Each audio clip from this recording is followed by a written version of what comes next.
ತಮಿಳುನಾಡಿನ ರಾಜಕೀಯದಲ್ಲಿ ಮತ್ತೊಮ್ಮೆ ಸಂಚಲನ ಸೃಷ್ಟಿಸುವ ಹೇಳಿಕೆ ಹೊರಬಿದ್ದಿದೆ. ಕರೂರ್ ಕಾಲ್ತುಳಿತ ದುರಂತದ ಬಳಿಕ ಮೊದಲ ಬಾರಿಗೆ ಜಿಲ್ಲೆಗೆ ಭೇಟಿ ನೀಡಿದ ಮುಖ್ಯಮಂತ್ರಿ ಹಾಗೂ ಟಿವಿಕೆ ಮುಖ್ಯಸ್ಥ ವಿಜಯ್ ದುರಂತದಲ್ಲಿ ಮೃತಪಟ್ಟವರ ಕುಟುಂಬಗಳಿಗೆ ಸರ್ಕಾರಿ ಉದ್ಯೋಗದ ನೇಮಕಾತಿ ಪತ್ರಗಳನ್ನು ವಿತರಿಸಿ ಭಾವುಕರಾಗಿ ಮಾತನಾಡಿದರು.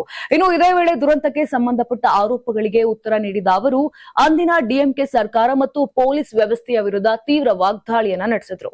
ಜೊತೆಗೆ ಡಿಎಂಕೆ ನಾಯಕರಿಗೆ ನೇರ ಸವಾಲು ಹಾಕಿದ ವಿಜಯ್ ಅವರ ಹೇಳಿಕೆ ಈಗ ತಮಿಳುನಾಡು ರಾಜಕೀಯದಲ್ಲಿ ಹೊಸ ಚರ್ಚೆಗೆ ಕಾರಣವಾಗಿದೆ. ಇನ್ನು ಕರೂರ್ನಲ್ಲಿ ಮಾತನಾಡಿದ ಮುಖ್ಯಮಂತ್ರಿ ವಿಜಯ್ ಕಳೆದ ವರ್ಷದ ಕಾಲ್ತುಳಿತ ದುರಂತವನ್ನ ನೆನೆದು ಭಾವುಕರಾಗಿದ್ರು. ಆ ಘಟನೆ ನನಗೆ ಇಂದಿಗೂ ಮರೆಯಲಾಗದ ನೋವು ನೀಡಿದೆ. ನಾವು ನಮ್ಮ ಸಹೋದರಿಯರ ಮಕ್ಕಳನ್ನ ಕಳ್ಕೊಂಡಿದ್ದೇವೆ. ಅವರ ನೆನಪು ಸದಾ ನನ್ನೊಂದಿಗೆ ಇರುತ್ತದೆ ಅಂತ ಹೇಳಿದ್ರು. ಇನ್ನು ಮೃತರ ಸ್ಮರಣಾರ್ಥ ಕರೂರ್ನಲ್ಲಿ ಭವ್ಯ ಸ್ಮಾರಕ ನಿರ್ಮಿಸುವುದಾಗಿ ಘೋಷಣೆ ಕೂಡ ಮಾಡಿದ್ರು. ದುರಂತಕ್ಕೆ ತಮ್ಮ ಪಕ್ಷವನ್ನ ಹೊಣೆ ಮಾಡುವ ಆರೋಪಗಳನ್ನ ತಳ್ಳಿ ಹಾಕಿದ ವಿಜಯ್ ಸಭೆಯ ಜನಸಂದಣಿಯನ್ನ ನಿಯಂತ್ರಿಸುವ ಜವಾಬ್ದಾರಿ ಪೊಲೀಸರದ್ದಾಗಿತ್ತು ಅಂತ ಹೇಳಿದ್ರು. ನಾನು ಪೊಲೀಸ್ ಇಲಾಖೆಯನ್ನ ಸಂಪೂರ್ಣವಾಗಿ ನಂಬಿದ್ದೆ. ಆದ್ರೆ ಪರಿಸ್ಥಿತಿ ಕೈ ಮೀರಿದ ಬಳಿಕ ನನ್ನ ಮೇಲೆ ಆರೋಪ ಹೊರಿಸಲಾಯಿತು. ಮುಂಚಿತವಾಗಿ ಎಚ್ಚರಿಕೆ ನೀಡಿದ್ರೆ ಇಂತಹ ದುರಂತವೇ ಸಂಭವಿಸುತ್ತಿರಲಿಲ್ಲ ಅಂತ ಅಸಮಾಧಾನವನ್ನ ವ್ಯಕ್ತಪಡಿಸಿದ್ರು.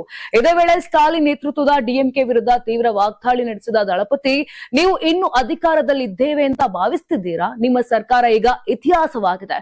ತಮಿಳುನಾಡಿನಲ್ಲಿ ಈಗ ಟಿವಿಕೆ ಸರ್ಕಾರ ಇದೆ ಎಂಬುದನ್ನ ಮರಿಬೇಡಿ ಅಂತ ಟಾಂಗ್ ಕೂಡ ಕೊಟ್ಟಿದ್ದಾರೆ. ಇನ್ನು ಡಿಎಂಕೆ ಸುಪ್ರೀಂ ಕೋರ್ಟ್ಗೆ ಸಲ್ಲಿಸಿದ ಅರ್ಜಿಯನ್ನ ಉಲ್ಲೇಖಿಸಿದ ಅವರು ನ್ಯಾಯಾಲಯದ ಪ್ರಶ್ನೆಗಳ ಬಳಿಕ ಅದನ್ನ ಹಿಂಪಡೆಯಬೇಕಾಯಿತು ಅಂತ ಹೇಳಿದ್ರು. ಇನ್ನು ಡಿಎಂಕೆ ಆಡಳಿತದಲ್ಲಿ ಹಲವು ಇಲಾಖೆಗಳಲ್ಲೂ ಭ್ರಷ್ಟಾಚಾರ ನಡೆದಿದೆ ಎಂಬ ಗಂಭೀರ ಆರೋಪವನ್ನ ಕೂಡ ಮಾಡಿದ್ದಾರೆ ವಿಜಯ್.